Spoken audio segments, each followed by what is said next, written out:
activities to secure the true Protestant religion.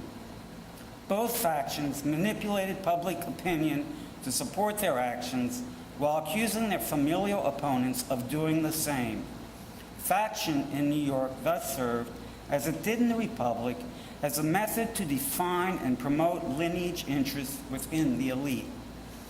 The intrafamilial violence reached an operatic crescendo in the spring of 1691 when Jacob Leisler's in-laws convinced the new royal governor to behead Leisler and his son-in-law on charges of treason. What is seldom noted is the extensive competing estate claims both men had with their opponents. Although the factionalism spawned by the elite's intrafamilial feud continued to rend New York's politics, the same centrifugal impulses that created New York's oligarchy caused the combative family branches to close ranks. This also followed the pattern of the Netherlands, where the patriciate devised broad inter-elite pacts, deals, or settlements to maintain their patrimonial control. To resolve the estate suits and ensure lineages, the easiest method, of course, was for the contesting heirs to intermarry. By the early 18th century, and despite a half-century of English rule, New York's elite continued to reflect the patrician model of the Dutch Republic.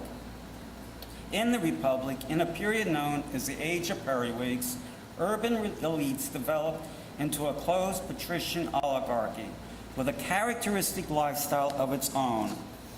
In contrast to elite formation in other European states, Dutch regents and New York's elite began to emphasize inherited genealogies of privilege rather than either mercantile prowess or strict aristocracy of blood. It should also be noted that unlike England's aristocracy or that of the American colonial South, the Dutch and New York elites never developed a strong military tradition. Rather, through advantageous unions, estates were secured and a family's wealth and status preserved for its lineage. New York's political factionalism was, as in the Netherlands, an element of the are considered, it becomes apparent that a core elite of about 24 interrelated families dominated colonial New York, and the leaders of New York's court and country, or landed and commercial parties, emerged out of this core kinship group. Through the mechanism of contending factions and inter-elite pacts and deals, New York's elite was able, as the Republic's patriciate did in changing circumstances, to navigate and retain its privileged position in a constantly changing world of British imperial policies and patronage. In the end, I hope that this paper proves that New York's elite did indeed form an oligarchy, and that New York's oligarchy did differ, not because it was modeled after England's aristocracy, but rather on Holland's Republican patriciate. The Dutch influence in the development of modern America is various, but perhaps the most enduring legacy of New Netherland is, as Patricia Bonamy wrote, this habitual factionalism, this politics for its own sake, that laid the foundation of experience upon which future architects of party organization, as Martin Van Buren would eventually build. Moreover, I contend, to understand colonial New York's factional politics, one must look to the Dutch Republic for its model. Thank you.